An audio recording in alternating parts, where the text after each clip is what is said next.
Apa kata Allah? Laulaka ya Muhammad ma khalaqtul akbar. Kalau tidak ada engkau wahai Muhammad, aku tidak akan ciptakan alam semesta. Wa min alamatil hub kasratu zikril mahbub. Tanda orang cinta kepada yang dicinta itu adalah kasratu zikril mahbub. Dia banyak menyebutkan orang yang dicintai. Banyak menyebut nama Rasulullah dalam apa? Salawat. Makanya nggak ada satu syariat yang paling hebat daripada syariat salawat. Allah nggak pernah memanggil Nabi Muhammad dengan namanya. Makanya kalau memanggil Nabi pakai dong Sayyidina. Jangan sombong-sombongan. Nggak ada di zaman Nabi itu Sayyidina. Ini penghormatan kita kepada Rasul. Allahumma sholli ala Sayyidina Muhammad wa ala ali Sayyidina Muhammad. Maka Nabi mengatakan, man shalla alayya salatan sallallahu alaihi biha asyran. Barang siapa yang selawat kepadaku 1 kali, maka Allah akan berselawat kepadanya berapa kali? 10. Yang diajarkan salah satunya adalah menyantuni anak yatim tuh. Kata Nabi, ana wa kafilul yatimi hakadha. Kata Nabi, saya dengan orang yang menyantuni anak yatim dekatnya seperti telunjuk dengan jari tengah. Kira-kira dekat enggak? Maka orang yang menyantuni anak yatim dan rajin menyantuni anak yatim, tempat kembalinya adalah surga Allah Subhanahu.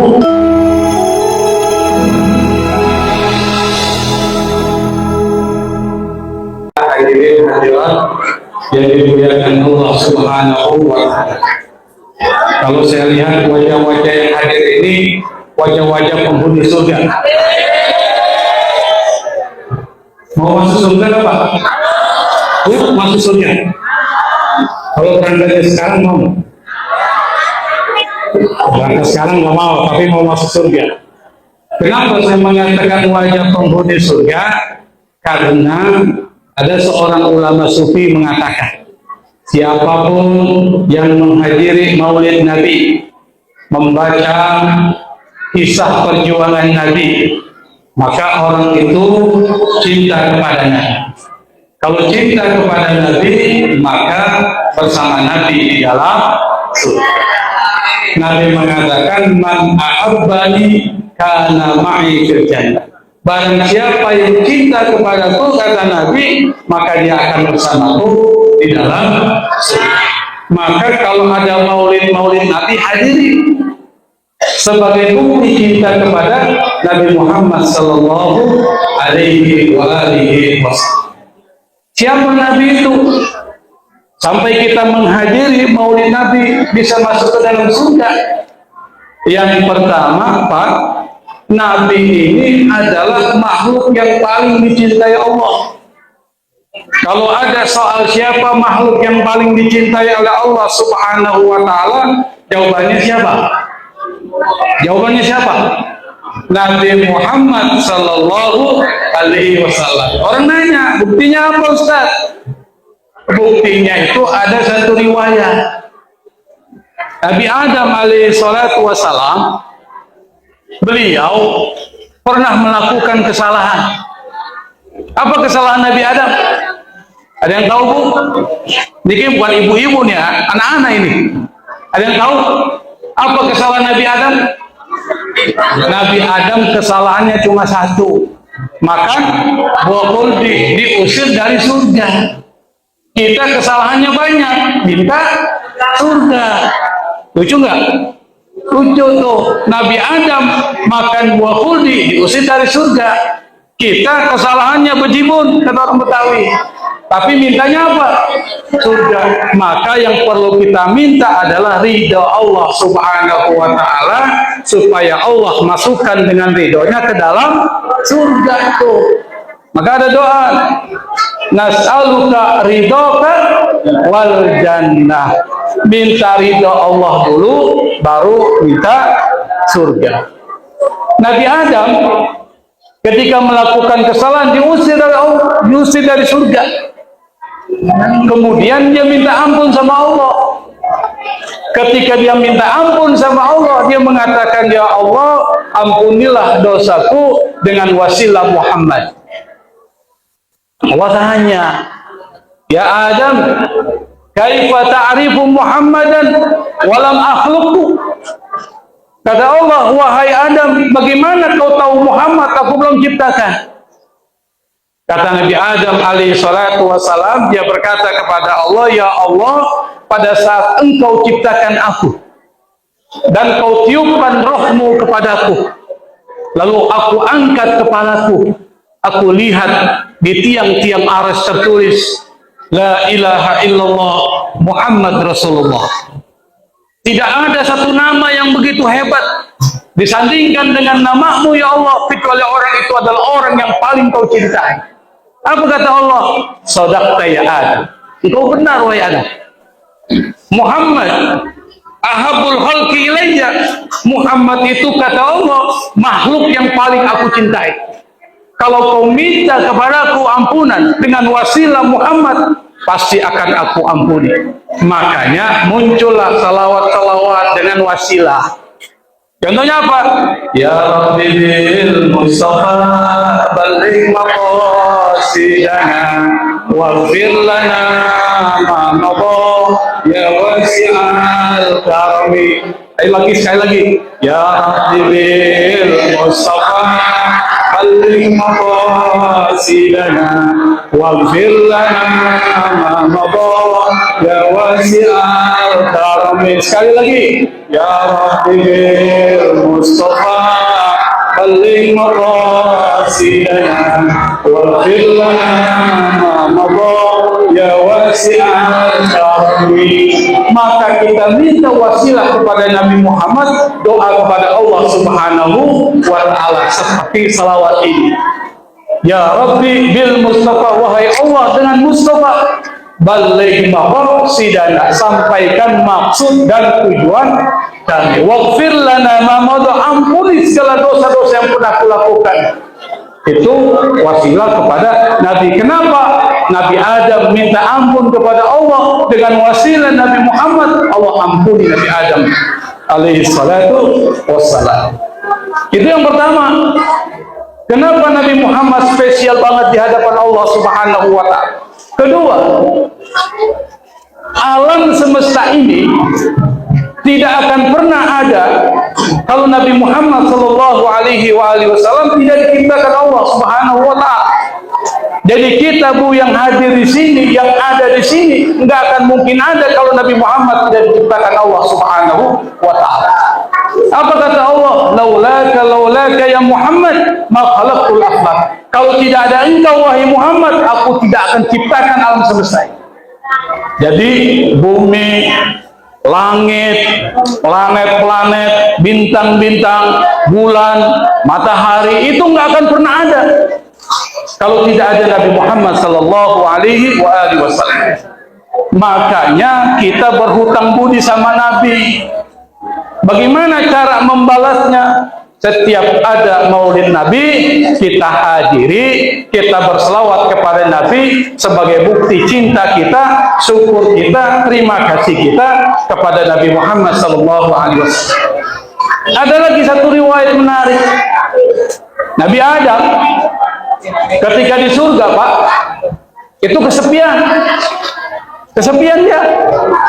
Lalu kemudian karena kesepian Allah ciptakan temannya. Siapa temannya? Siti Hawa, dari rusuk tulang Nabi Adam alaihi salatu wassalam.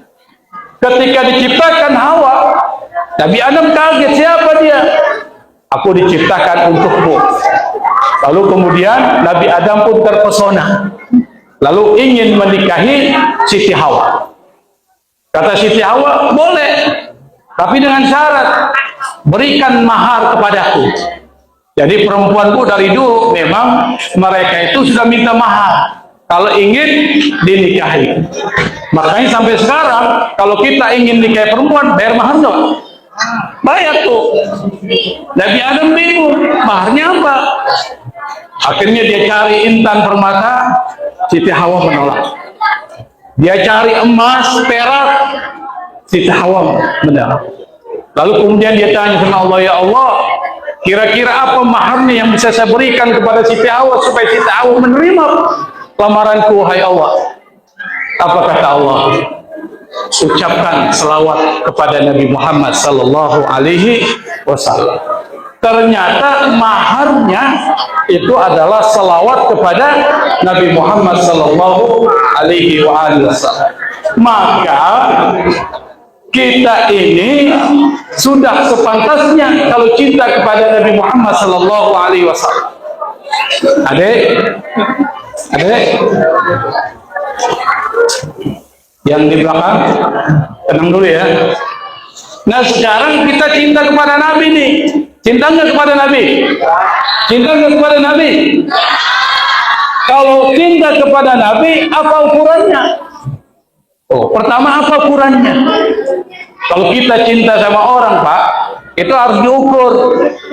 Misalnya kalau kita cinta sama perempuan, sama istri kita, apa? Ya kita berikan bunga, bukan bunga deposito ya. Kita berikan sesuatu kepada yang dicintai.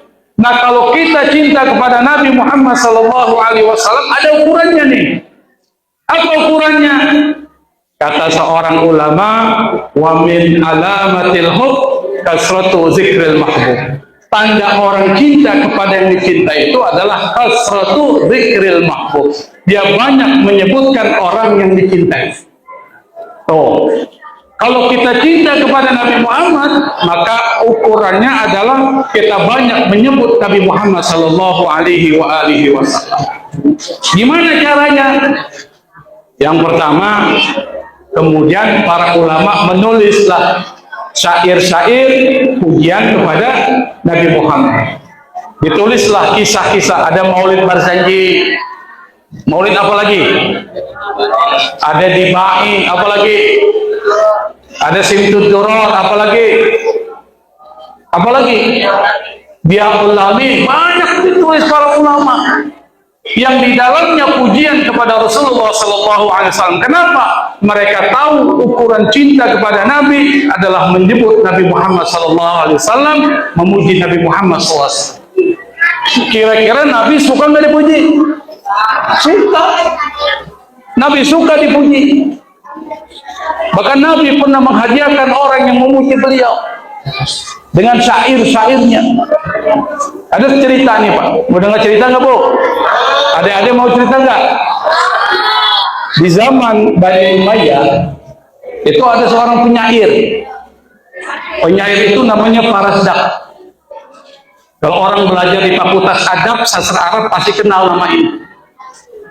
Farasdak ini adalah seorang penyair terkemuka di zaman dinasti Umayyah. Dia punya kebiasaan setiap hari pergi haji. Setiap tahun dia pergi haji. Sebelum atau setelah dia melakukan ritual haji, dia pasti pergi ke Madinah, ziarah ke makam Rasulullah Sallallahu Alaihi Wasallam. Di makam Rasul, dia buat syair pujian kepada Rasulullah. Dia buat syair. Karena dia penyair, syair-syairnya memuji Rasulullah SAW. Tiba-tiba ada seorang bapak-bapak, dia lihatin aja tuh Farasdak. Dilihatin terus. Lalu kemudian didekati. Fulan, maukah engkau datang ke rumahku? Farasdak tidak curiga. Mungkin kalau dia diajak ke rumahnya pasti akan diajak makan. Pergilah dia dengan orang itu ke rumahnya, berjalanlah di Madinah sampai keluar kota Madinah. Masuk ke dalam sebuah rumah, dia kunci rumah itu, dia ikat tuh Farasdak, lalu kemudian lidahnya dipotong. Bingung dia, kenapa tiba-tiba dia seperti ini? Apa kata orang itu? Saya paling tidak suka kalau ada orang memuji Muhammad itu. Kata orang itu. Nah sekarang sudah saya potong lidahmu, silakan kau puji Muhammad itu. Ada orang begitu, Pak, nggak suka. Akhirnya setelah dipotong lidahnya Farasdak itu, dia dilepas, pulang dia dalam keadaan menangis sampai ke Madinah, sampai kemudian dia ke makam Rasulullah Sallallahu Alaihi Wasallam. Di situ dia menangis, dia mengeluh, dan dia mengatakan kepada Rasulullah, ya Rasul, Kalau seandainya pujian-pujian yang aku ciptakan untuk memujimu tidak kau sukai, biarkanlah lidahku tetap terpotong, supaya aku tidak membuat syair pujian kepadamu. Tapi kalau seandainya kau cinta, kau suka dengan syair-syair yang kau buat untuk memujimu, tolong kembalikan lagi dengan izin Allah, lidahku ini menjadi utuh kembali. Tertidur dia, Pak. Paradak tertidur. Dalam tidurnya dia bermimpi ketemu Nabi Muhammad sallallahu alaihi wasallam. Nabi berkata kepada Paradak, apa yang kau lakukan, membuat syair-syair pujian untuk memujiku adalah sesuatu yang aku suka. Mana lidah atau sisa potongan lidahmu itu? Dalam mimpinya Paradak diserahin ke lidah itu, potongannya. Lalu Nabi pegang lidah itu, lalu dia sambungkan ke lidah Paradak yang terpotong. Pas pagi harinya dia bangun, kaget dia. Kenapa dia kaget? Ternyata lidahnya sudah tersambung kembali. Kalau kita lihat cerita ini, maka bisa kita simpulkan, kalau kita mencintai Rasulullah, membaca syair-syair pujian kepada Rasulullah, maka bisa jadi kita akan mendapatkan seperti apa yang dialami oleh para sahabat. Akan ada kemukjizatan, akan ada kemuliaan-kemuliaan yang Allah berikan kepada kita. Itu yang pertama. Yang kedua, banyak menyebut nama Rasulullah dalam apa? Salawat. Makanya nggak ada satu syariat yang paling hebat daripada syariat salawat, Pak. Kenapa saya mengatakan hebat? Kita disyariatkan sholat. Sholat wajib nggak? Adik-adik, wajib nggak sholat? Kira-kira Allah sholat nggak? Allah sholat nggak? Allah kok sholat? Sholat kepada siapa? Allah nggak sholat. Allah syariatkan sholat kepada kita. Allah nggak sholat. Kalau tanya, kalau Allah sholat kepada siapa Allah sholat? Puasa wajib nggak? Allah puasa nggak? Enggak. Allah puasa buat apa? Tapi ketika Allah syariatkan selawat kepada Nabi, Allah berselawat nggak? Allah berselawat nggak, Pak? Inna Allaha wa malaikatahu yusalluna 'alan nabi ya ayyuhalladzina amanu sallu 'alaihi wa sallimu taslima. Sesungguhnya Allah, para malaikat-malaikatnya berselawat kepada Nabi Muhammad sallallahu alaihi wasallam. Wahai orang beriman, kata Allah, sallu 'alaihi wa sallimu taslima. Salawatlah engkau kepada Muhammad dan berikan keselamatan kepada Nabi Muhammad sallallahu alaihi wasallam. Bayangkan, kira-kira hebat nggak tuh? Hebat nggak Nabi? Hebat nggak Nabi? Hebat. Saking hebatnya Nabi di hadapan Allah Subhanahu wa Ta'ala, Allah nggak pernah memanggil Nabi Muhammad dengan namanya. Enggak. Kalau Nabi Adam dipanggil dengan namanya, ya Adam uskun anta wa zawjukal jannah. Wahai Adam, masuklah engkau bersama istrimu ke dalam surga, disebut namanya. Siapa lagi? Ya Musa, dipanggil sebut namanya. Ya Ibrahim, dipanggil. Nabi-nabi lain selain Nabi Muhammad dipanggil dengan namanya mereka masing-masing. Tapi ketika memanggil Rasulullah, ada nggak dalam Al-Quran? Ya Muhammad, ada nggak? Enggak, yang ada apa? Ya ayyuhan nabi, wahai nabi. Ya ayyuhar rasul, wahai rasul. Ya ayyuhal muzammil, wahai yang berselimut. Ya ayyuhal mudaththir. Ada nggak ya ayyuhan nabi? Coba cari di Al-Quran, kalau ada saya kasih uang 1 juta. Nggak ada. Kenapa? Karena Nabi Muhammad sallallahu alaihi wasallam makhluk yang dicintai oleh Allah dan dihormati oleh Allah Subhanahu wa Ta'ala. Makanya kalau memanggil Nabi pakai dong Sayyidina. Jangan sombong-sombongan. Enggak ada di zaman Nabi itu Sayyidina. Ini penghormatan kita kepada Rasul. Allahumma sholli ala Sayyidina Muhammad wa ala ali Sayyidina Muhammad. Penghormatan kepada Rasul. Kalau Allah saja menghormati Rasulullah seperti itu, gimana kita? Makanya salawat diperintahkan Allah. Disuruh kita berselawat. Kalau kita berselawat kepada Rasulullah, itu syariat namanya. Kalau syariat, banyak manfaatnya. Yang pertama apa? Yang pertama, kalau kita berselawat kepada Rasulullah, itu akan mendapatkan pahala yang besar. Man shalla alayya salatan sallallahu alaihi bihasan. Barang siapa yang selawat kepadaku 1 kali saja, kata Nabi, Allah berselawat kepadanya 100 kali. 1 kali. Allah berselawat berapa? Kalau kita 100 kali berapa tuh? Berapa? Kalau kita berselawat 100 kali, Allah berselawat berapa? 100 kali 10. 1000 sejuta. Ini matematikanya hancur nih otis ini. Bolos terus nih. 100 kali 10 berapa deh? 1000. Kalau 100 kali 1000? 100 kali 1000? Oh, kalau 100.000 ya tahu duit dia. Warna merah atau warna biru? Merah atau biru? Oh, yang tua aja tahu Pak, merah ini biru. Apalagi yang muda. Maka berselawat. Kalau saya ibaratkan gini Pak, ini ada bejana besar. Bejana besar terisi air, lalu kita tambahin air. Kira-kira percik nggak? Muncratnya tuh, muncratnya airnya, muncrat. Ini air di bejana, di panci, kita siram lagi air tuh 1 ember, muncrat nggak? Muncrat. Rasulullah seperti bejana yang terisi air penuh. Kenapa? Dosanya sudah dihapus oleh Allah Subhanahu wa Ta'ala, nggak perlu selawat kita. Tapi kita yang butuh selawat kepada Rasulullah. Ketika kita berselawat kepada Rasulullah, maka itu kembali kepada kita. Maka Nabi mengatakan, man shalla alayya salatan sallallahu alaihi bihasan. Barang siapa yang selawat kepadaku 1 kali, maka Allah akan berselawat kepadanya berapa kali? 10 kali, kembali ke kita. Jadi manfaat selawat kembalinya kepada kita, bukan kepada Rasulullah, karena Rasul sudah mulia. Yang kedua, manfaat dunia. Ada seorang sahabat Nabi Pak, mau dengar nggak cerita deh? Mau nggak dengar? Jadi ada nih sahabat Nabi dituduh mencuri unta. Jadi unta itu milik orang Yahudi. Orang Yahudi nuduh Nabi menuduh unta.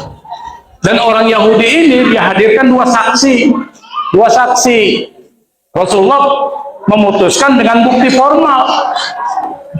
Akhirnya karena ada 2 saksi, maka Rasulullah memutuskan tangan sahabat itu harus dipotong tangan.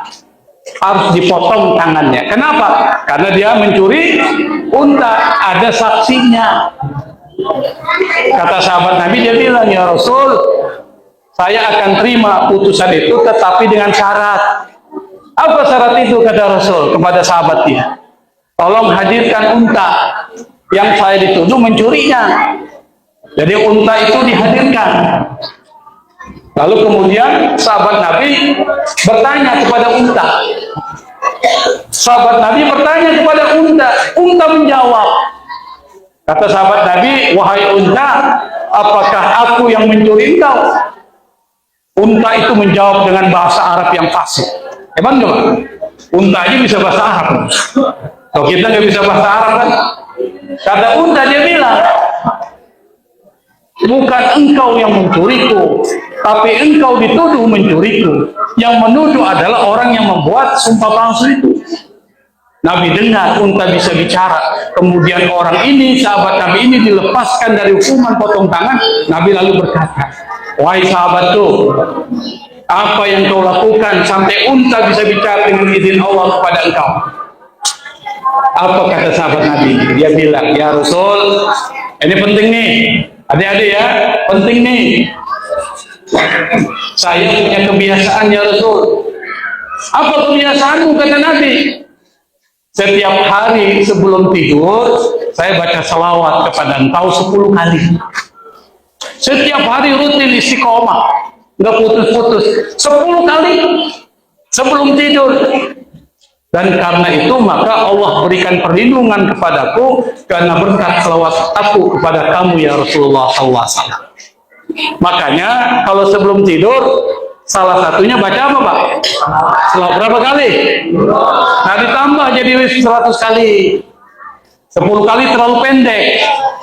Berapa? 100 sanggup nggak?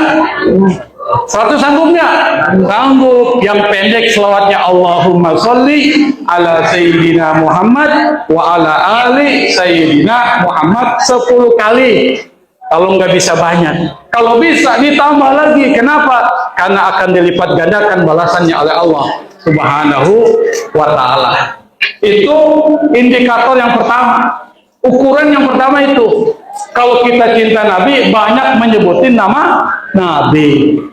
Yang kedua, ukuran cinta kita kepada Nabi, kata Imam Syafi'i ini, imam kita, pendiri mazhab kita. Kata Imam Syafi'i, "Lau kana hubbuka shadiqan la ata'tahu, innal muhibba liman yuhibbu muti'." Kalau seandainya kecintaanmu itu tulus, pasti engkau akan mematuhi yang dicintainya. Kenapa? Innal muhibba liman yuhibbu muti'u. Karena orang yang mencintai pasti akan menaati yang dicintai. Kalau kita ngaku cinta kepada istri kita, pasti taat sama istri kita. Istri kita minta dibeliin baju, dibeliin nggak? Dibeliin nggak? Dibeliin. Karena cinta. Istri kita minta dikerokin, kerokin nggak? Kerokin. Kenapa? Karena cinta. Kalau kita cinta kepada Nabi, maka patuhi apa yang diajarkan oleh Rasulullah SAW. Apa yang diajarkan? Yang diajarkan salah satunya adalah menyantuni anak yatim tuh.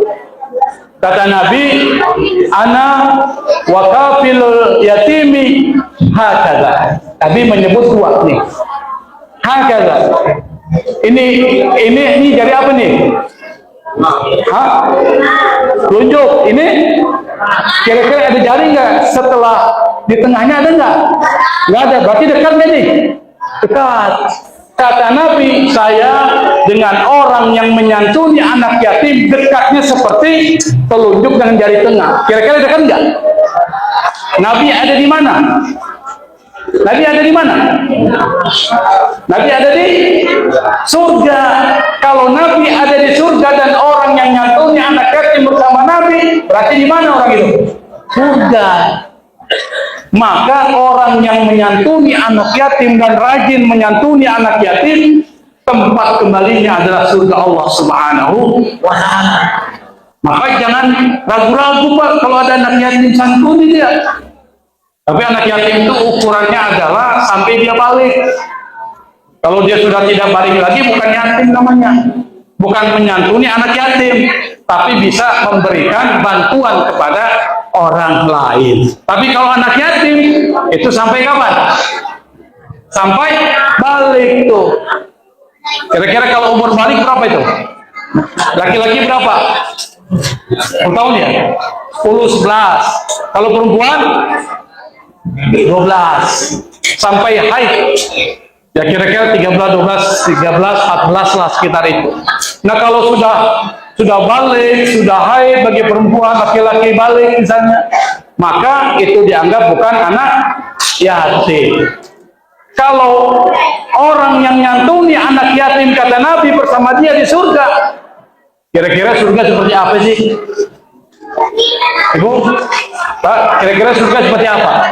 Bapak kalau di surga nggak capek. Kalau sini capek. Saya kasih contoh nih. Bapak mau makan pisang goreng. Kira-kira apa yang dilakukan tuh? Pertama pergi ke pasar. Beli apa? Pisang. Setelah beli pisang, beli temannya tuh terigu. Dan apa lagi? Minyak. Kira-kira jadi pisang goreng itu? Belum. Bawa pulang ke rumah, masakin panasin kompor dengan minyak. Setelah itu diapain tuh? Diadonin tuh pisang dengan tepung. Habis itu diapain lagi? Digoreng. habis digoreng diapain lagi? Belum, masih panas. Angkat dulu, dinginin, habis dinginin baru dimakan. Capek nggak? Capek nggak? Capek. Kalau di surga kita mau makan pisang goreng, langsung tuh ada di depan. Nggak perlu capek. Maka di surga itu adalah tempat yang tidak ada rasa capek. Kalau dunia capek dan lelah. Makanya kalau kita masuk surga, itu kenikmatan yang didapati. Makanya untuk bisa masuk surga, salah satunya adalah menyantuni anak yatim. Yang kedua, menyantuni anak yatim itu bisa melembutkan hati. Gimana caranya? Ada seorang sahabat bertanya kepada Nabi. Ini sahabat bilang, ya Rasul, hatiku ini keras. Kalau orang memberikan nasihat kayaknya susah banget masuk, Pak. Saya susah berubah ini. Lalu kemudian Nabi mengatakan, apakah engkau mau hatimu lembut dan kebutuhanmu dicukupkan Allah Subhanahu wa Ta'ala? Lalu orang itu bilang, mau ya Rasul. Carilah anak yatim, berikanlah makan kepada dia, usaplah kepalanya, dan berikan pakaian kepada dia. Niscaya hatimu akan jadi lembut dan kebutuhanmu dicukupkan Allah Subhanahu wa Ta'ala. Ternyata untuk membuat hati ini menjadi lembut dan bahagia, salah satu kata Nabi adalah menyantuni anak yatim. Bukan cuma diusap kepalanya, Pak. Kalau diusap semua orang juga bisa. Diusap tapi diberikan makan, diberikan pakaian, diberikan bantuan keuangan, disayangi, jangan disakiti hatinya. Fa ammal yatima fala taqhar. Orang yatim itu jangan dibentak. Kenapa? Karena dia sudah menderita secara psikologis. Orang tuanya, bapaknya udah nggak ada. Tidak ada lagi yang melindungi. Oh, kita bentak. Makanya Nabi disampaikan oleh Allah dan Al-Quran. Apa kata Allah? Ara'aital ladzi yukadzibu biddin. Jawabannya, fadzalikal ladzi yad'ul yatim. Maukah kau saya beritahu siapa yang mendustakan agamanya? Siapa? Fadzalikal ladzi yad'ul yatim. Orang yang suka menghardik anak yatim, tidak mau memberikan santunan kepada anak yatim, itu termasuk para pendusta agama, kata Allah Subhanahu wa Ta'ala. Maka kalau kita mengaku cinta kepada Nabi, maka sunnahnya, ajarannya kita laksanakan. Salah satunya seperti momen saat ini adalah banyak menyantuni anak yatim dan tidak pernah lelah menyantuni anak yatim. Semoga kita yang hadir di sini diberikan kelembutan hati oleh Allah Subhanahu wa Ta'ala, dimurahkan rezeki kita, diberikan kesehatan kepada kita, dan kita tidak segan-segan dan tidak pernah capek menyantuni anak yatim. Wallahu musta'an, wallahu muwaffiq ila aqwamit thariq, wal afu minkum. Wassalamualaikum warahmatullahi wabarakatuh. Bismillah. Bismillah.